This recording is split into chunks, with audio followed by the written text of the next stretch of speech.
And I don't care if I might sound a bit controversial. I don't care. And that is by far the hardest part. Because he's obsessed with his work, he's obsessed with his craft.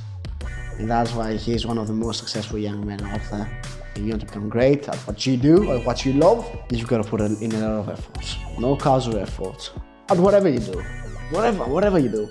The competition is out of your mind. How can you compete with them? And that is actually a scary question. It's important to make money. Wealth is important. Whoever tells you that money is not important is lying to you, or he's not knowing what he's saying. Always provide to others. Always give. Always give. But never do it for egoistic reasons. Never do it just to feel better for yourself.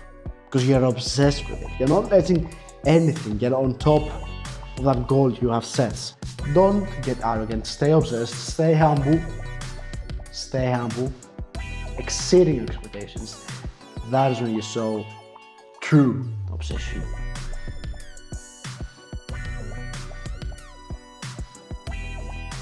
The power of obsession. Pillar 1. In this podcast, we'll be reclaiming a forbidden word. Obsession. We've been taught to fear obsession, that it might be unhealthy, extreme, or even dangerous. But the thing is, out of every great life that I ever studied, everyone had one similarity. And you can guess what it is. They were obsessed with their craft. They were obsessed with what they're doing. Obsessed with their business. Obsessed with their physique. Obsessed with the sport. They were obsessed. And it's not healthy. Actually, being obsessed on something is the only way to master it. Take, for example, Kobe Bryant. Rest in peace. Kobe used to wake up at 5 or even 4 a.m. to start training. He would put in 2 extra training sessions because he woke up so early. He didn't care about fame, he didn't care about applause, he didn't care about any of that. The only thing that he had in his mind was to become great and to become one of the best basketball players that ever lived. And he did it. You know how? Because he put in the hours. Because he put in so much effort that no one could compete. No one would do the amount of work Kobe used to do. He used to do so much training. He got to be the greatest. Because he was obsessed with his craft, he was obsessed with his sport, he was obsessed with what he was doing. And he loved it. He loved it. He loved what he was doing. He loved that he used to wake up so early. He loved that because of his hard work, of his resilience, he was able to be better than everyone else and dominate on the court. He loved it. Take another example. Elon Musk. Elon Musk is a very controversial figure. And I'm not going to talk about any of his thoughts and beliefs. I'm just going to talk about how obsessed he was with what he was doing. Elon failed 3 times in launching Falcon 1.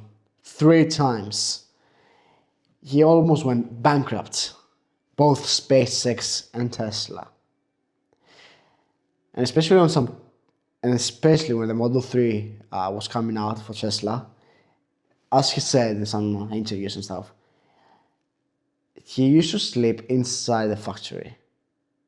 He was the definition of obsessed for his businesses.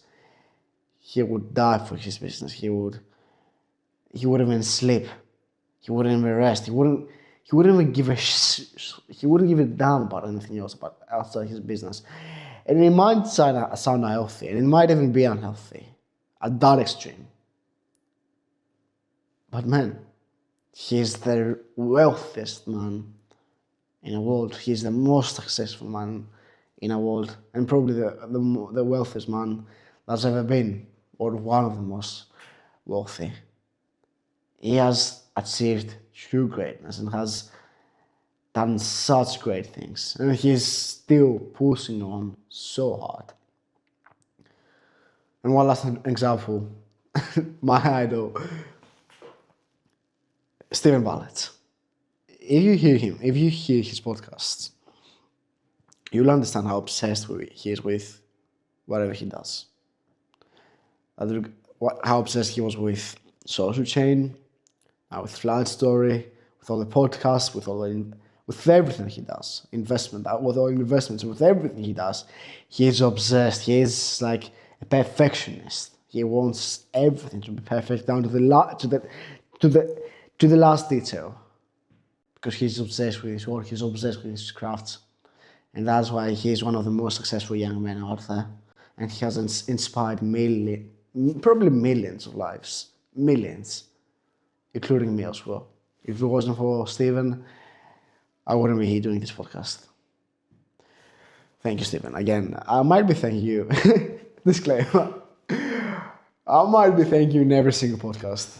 I really can't emphasize enough how much thankful I am to you, Stephen. And I would really love to meet you one day and just have a little chat with you, nothing else. Little conversation.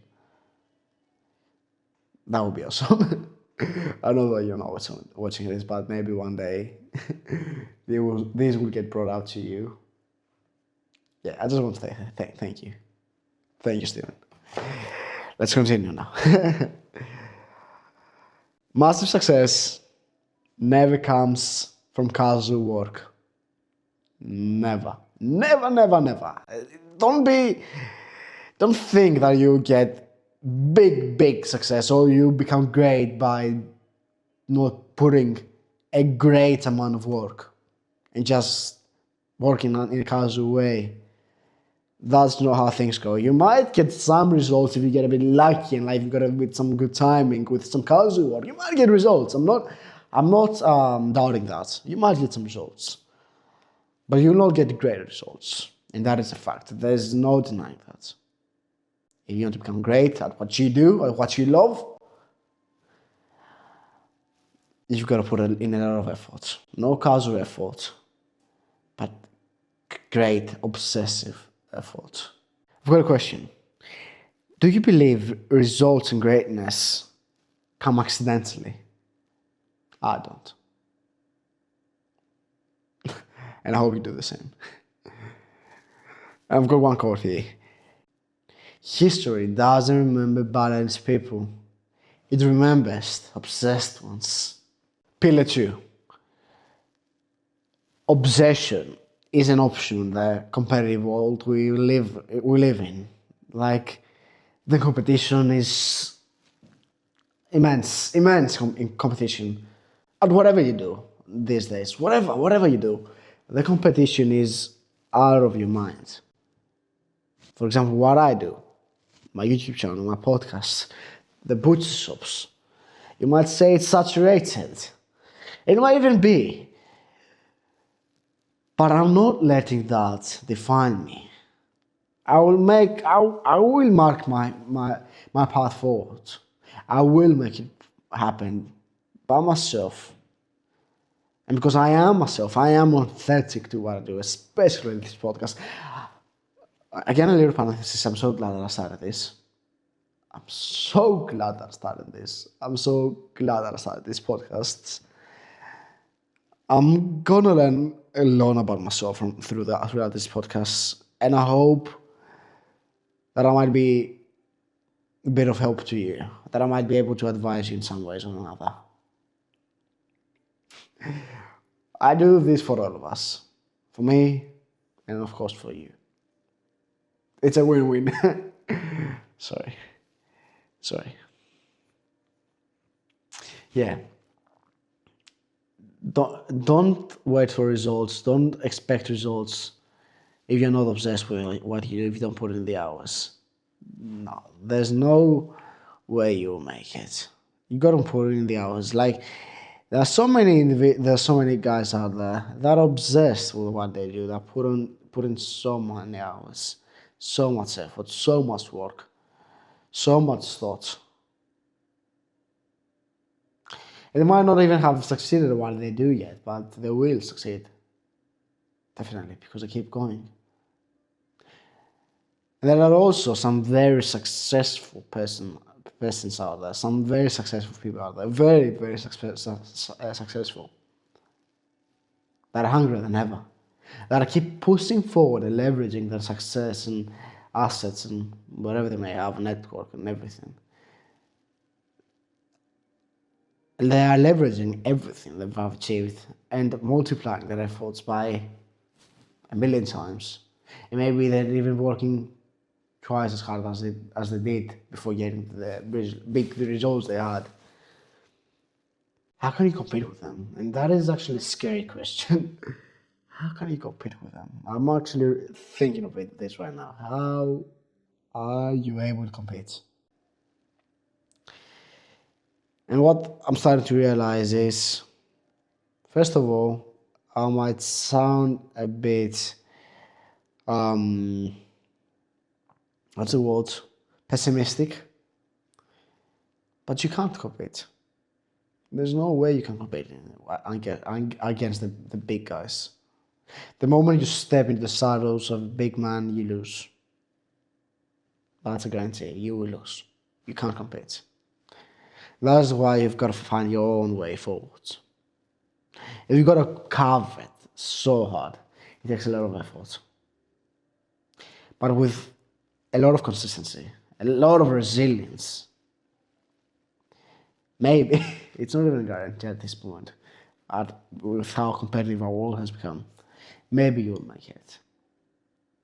But there's one thing for sure. If you don't put that amount of effort, that extreme amount of effort, even at the disadvantage you are, if you don't put it, there is 0% chance that you will succeed. And one other thing, I want to clarify that obsession doesn't mean chaos. It doesn't mean chaos. It doesn't mean like you've got to have a lot of anxiety and worrying about something. It's part of it, but it's not as chaotic as you might think. In reality, like I have found, and with some other, like my cousin and like some of my friends that I've talked about this topic before, we've realized that obsession isn't just something chaotic. It's not unhealthy. It's not as dangerous as it might sound, or maybe as they have pushed us that it might be. It's not. Obsession actually gives you clarity. And the thing is, what obsession means is constantly thinking about your crafts in general, your work, your sport, whatever it might be, your craft, I'll say it.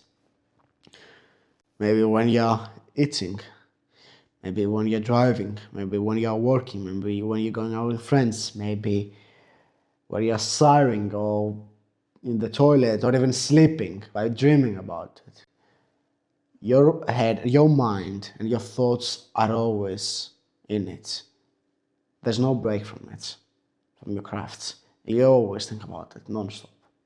That's how it is with me. And I love it. And I'm sure there are many out there that feel the same way as I do. It's not healthy. And I don't care if I might start to be controversial. I don't care. This podcast, I don't care also, to be honest. This podcast is the most authentic part of myself. You can't get more true Christian snookers than this. You can't. I love this. I love that I've found something that I can obsess over and put on so much effort in it and enjoy it at the same time. I love this. I love this. And imagine I haven't really gotten any results yet. I really can't imagine. I don't think I will feel anything. Okay, I might. You know what? I will definitely feel a bit of accomplishment when I get some results. Maybe when I get some respect from my family, or maybe if I get some money or whatever. Like money. Just to clarify, money is not just a byproduct for me. Maybe because I've always had money as I grow up. Yeah, I'm not gonna hide it from you. Like, okay, I come from a wealthy family. That doesn't mean that I'm spoiled or whatever. Not at all. Quite the opposite, if you want to ask me. Anyways, money is the last thing that I'll talk about, and in some regard, it's not good. Like, you've got to think about money. You've got to think about the numbers. It's important. You've got to make it through. Like, you've got to, you've got to pay your bills. You've got to pay your taxes. You've got to survive. You've got to buy things that you want to. Not just buy the things you want. You got to provide to your family, to your friends, to your girlfriend, or maybe even give some to charity. Like, it's important to make money. Wealth is important. Whoever tells you that money is not important is lying to you, or he's not knowing what he's saying. Money is very important. Very important. Because by having money, you have power. And the thing is, you might have power, but how you use it is the most important. How you use your money, how you use your power is the most important thing. You might use your money or your power by harming others, by doing bad things to your competitors, or maybe harassing, or I don't know what bad things you can do with money. But there are many bad things you can do. I don't want to talk about it. But also, there's so many great, nice, beautiful things you can do by having money, by providing your family, gifting your mom a house, getting your father the dream car that he always wanted to buy, being able to serve food for your family table, even the simplest things, having shelter above your head, providing for a poor person out in the streets, providing him some food, giving money to charity. It doesn't only come down to money. It comes down to knowledge as well. By giving some advice to someone. Some honest, sincere advice that someone might need. And trust me, everyone needs advice and everyone needs therapy. And the moment you actually go out of your comfort zone and you go and teach something to someone or advise someone to do something better or help him in some way or another, first of all, good. You're doing a good job. Continue doing this. And I know how good and great you feel afterwards. But never do it for egoistic reason. Never do it just to feel better for yourself. Never. If you do it for that reason, it will not fulfill you in any way. And don't do it for that reason. Just do it out of from your subconscious, because you want to help someone. You want to provide something to the other person, to someone you love or you don't even know. Maybe you want to provide a nice gift to your girlfriend because you love her. I love my girlfriend. Or maybe you want to provide some food to a homeless person out there. Doesn't matter who it is. Always provide to others. Always give. Always give. The moment you are able to give, do it. It's the best thing you can do. And one other thing, which I truly believe in, of course, when you give, you will get back. Maybe in some different sort of way, not by like getting your money back or whatever. But your goodwill, or even your bad will return to you. If you do something awful, something bad to someone, it will return to you somewhere or another. The same goes here as well. Don't do something good waiting for something in return. No, that's not the right way to do it. And it's not sincere. And you'll not get whatever you are wishing for back. That's not how it works. Do it from your heart, from the bottom of your heart, because you want to provide, you want to help. I think I've got a bit out of topic here. I've gotten a bit out of topic. This podcast is about obsession, not providing and giving. Sorry, I'm closing this parenthesis. I just had these thoughts in my head and I really wanted to talk about it. And I did. I'm being like, of course, like the podcast, I've got like my notebook here and I've got some notes that I want, stuff that I want to talk about. But there's no script. It's just me talking. My English is not even that fluid as well. I'm not fluent at all. I'm not fluent. I'm trying. I'm practicing still. I know it's not perfect, but there's no excuses here. No more excuses. That's why I named this podcast this way. No more excuses. I am making it happen because I'm obsessed with it. I'm obsessed with what I do. And I will make it happen. And I love this. I love that I'm not making excuses to myself. That you can't do this, you can't do that. No, because I'm obsessed with all this. That's why I'm not giving no excuses. Pillar 3. Nothing happens by itself. There is no shortcut to greatness. Nothing happens by itself.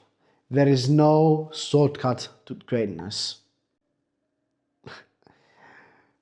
Something came into my head right now, I'll just say it, I don't care.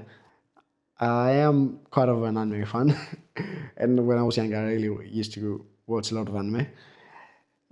The first anime that I ever watched was Yu-Gi-Oh! Yu-Gi-Oh! For sure, the first anime that I saw. And then the anime that really got me into anime was Naruto. And there were many stuff that I've actually gotten from Naruto, like the mindset to never give up. I've got that from Naruto when he was facing the Zabuza. Okay, so I'm getting a lot out of topic here. What I was going to say is Naruto used to say there's no shortcut to becoming a Hokage, which the Hokage is like the mayor of the town, of the city that they live. And that goes the same in the real world as well. There's no shortcut to greatness. There's no shortcut. Yeah, there's no shortcut to greatness. And dreams with real weight don't come with words. They come with actions. That's how it goes. Like, no matter how much you say you will work, or no matter how much you say you work, or you want this, or you want that, or you will do this, and you're dreaming about that, nothing happens. Everything's just here in your mouth. Nothing concrete, nothing real.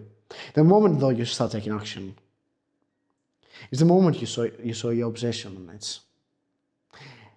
And just to phrase it a bit better, you saw your obsession for something when you are consistent with it. When you're not letting excuses get in, when you're not letting circumstances stop you from what you're doing, because you're obsessed with it. You're not letting anything get on top of that goal you have set. Nothing. For example, if you said you want to get abs, you want to get a six-pack. But of course, you would love to eat some chocolate. You would love to eat some fatty meat. You would love to go for a drink, for a beer with the mates. But no, getting your abs, getting your six-packs is on top of the priority list. Everything else, the chocolate, the beers, and everything else is below. And that's why you don't let it happen. And that's why you get there. You get your six-pack. Because this is your number one priority. And you keep it away for an extended period of time. Maybe it's 1 year, 3 months, 6 months, however long it takes you to get that six-pack. I don't care. You stay consistent with it. Because you're obsessed with it. And if you got it as your number one priority. But the truest, hardest thing to do, and that's when you saw true obsession, is when you get here, when you achieve your goals, when you get your six-pack, and you maintain it. And that is by far the hardest part of all. By maintaining that goal, by staying here on top. Like, if you want to become a great football player, okay, you might train a lot, like go to do a lot of more training, be the best player in your team, for example. I'll be a bit realistic right now. Or you want to become the best player in your team and score the most goals, be better than everyone. you train a lot. You put in so many hours so many hours more than all your other teammates. And you get there. You actually become the best in the season. You are the MVP. You score the most goals, and like you get the most applause. But here is when arrogance comes in, and it grasps you really hard, and it throws you down like a hammer. And afterwards, it's so hard to get back up there again. So the moment you get there, don't get arrogant. Don't get arrogant, because the moment you get arrogant is the moment you lose what you've achieved after so much effort, after such a long time. You lose it. Don't get arrogant. Stay obsessed. Stay humble, and continue doing whatever you used to do. Turn that thing into your identity. For example, if you've got a six-pack, then don't start eating a lot of chocolates, fatty foods, beers, drinks, or whatever. No, continue the lifestyle you've had. You know how great it feels. You know how great it feels to eat healthy, be on a calorie deficit. It feels great. Great. You feel on top of the world. You feel so comfortable with yourself. Why would you want to ruin that? Why would you want to take that out of your life? You've managed to get there. Why stop? Why get arrogant and think you are the best and like you don't care anymore? Why? You've got there. Like you've proven that you can do it. Stay there. Show your true obsession with what you did, and stay there and maintain that physique. And that's how you show true obsession. By maintaining, and not even maintaining, and even surpassing a milestone of yours, surpassing your limits, exceeding your expectations, others, and of course yours, exceeding your expectations. That is when you show true obsession. True obsession, that's what I call it. That is it. If there's one last piece of advice that I may give to you, is to never doubt yourself. Never fucking doubt yourself. You can do it. You can do it. Trust me. I believe in you. I believe in you. And you should believe in yourself too. Because if you don't, then fucking who?